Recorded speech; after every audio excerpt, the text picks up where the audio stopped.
Suppose this is the question और हमें ए और बी के क्रॉस क्या फाइंड आउट करना है। ए और B, A and B are the two terminals, basically यहाँ पे 2 पॉइंट्स है जिसके क्रॉस हमें क्या फाइंड आउट करना है, इफेक्टिव रेजिस्टेंस फाइंड आउट करना है या फिर इक्विवेलेंट रेजिस्टेंस फाइंड आउट करना है। तो जब भी कभी 2 पॉइंट्स के cross equivalent resistance find out करना हो तो इमेजिन करो, इमेजिन करिए कि एक टर्मिनल पॉजिटिव यहाँ पे कनेक्टेड है और नेगेटिव वाला टर्मिनल कहाँ कनेक्टेड है, इधर साइड। बैटरी कनेक्टेड है सेल या फिर सेल कनेक्टेड है, सेल का पॉजिटिव टर्मिनल इधर साइड पे कनेक्टेड है, नेगेटिव साइड उधर साइड पे कनेक्टेड है, या फिर उल्टा भी कर सकते हो उसका, उधर साइड पॉजिटिव मान लो इधर साइड पे नेगेटिव मान लो। कि पॉजिटिव से जितना करंट निकलता है वापस भी नेगेटिव में उतना ही करंट आता है, तो आप कोई भी पॉजिटिव मान सकते हो कोई भी नेगेटिव।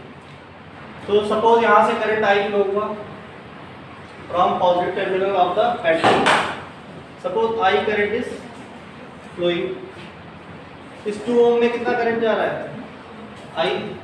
यहाँ पे देखो जरा ब्रांचिंग हो रही है, करंट विल डिस्ट्रीब्यूट, करंट क्या हो जाएगा, डिस्ट्रीब्यूट हो जाएगा। सपोज यहाँ पे करंट I1 चला गया, यहाँ I2, अब ये करंट इस लाइन में I1 ही फ्लो होगा, इस लाइन में I2 फ्लो होगा और इस लाइन में I3 होगा। इस पॉइंट को बोलते हैं जंक्शन। ये जो पॉइंट दिख रहे हैं जहाँ से करंट डिस्ट्रीब्यूट होता है और वापस मिलता है जाके, वो पॉइंट्स बोले जाते हैं जंक्शंस।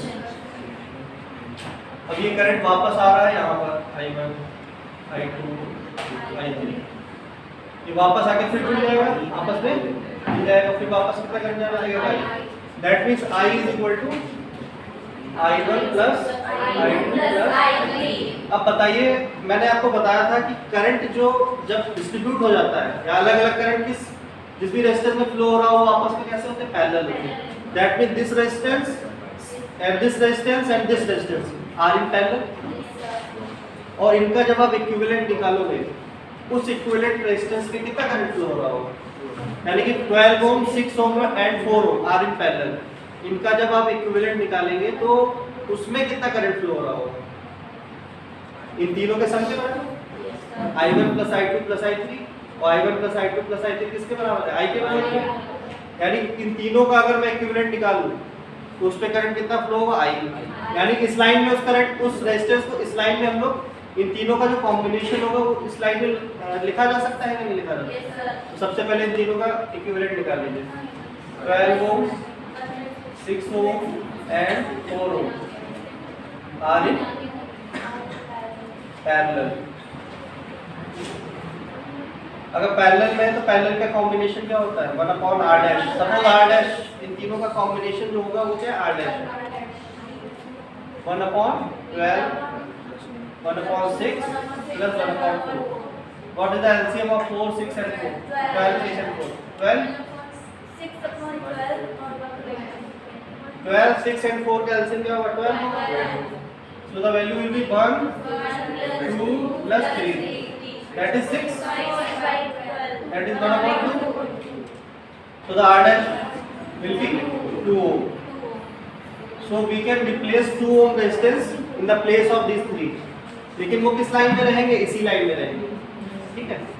यानी इन तीनों को हटा के, यानी कि एक अगर हम इक्विवेलेंट सर्किट ड्रॉ करें तो कैसा होगा, अब मैं इक्विवेलेंट सर्किट ड्रॉ कर रहा हूँ, इसका equivalent circuit, this is the A point, this is first resistance that is of 2 ohm.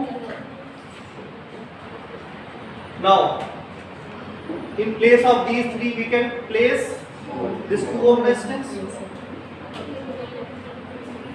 and 5 ohm, 2 ohm, 5 ohm.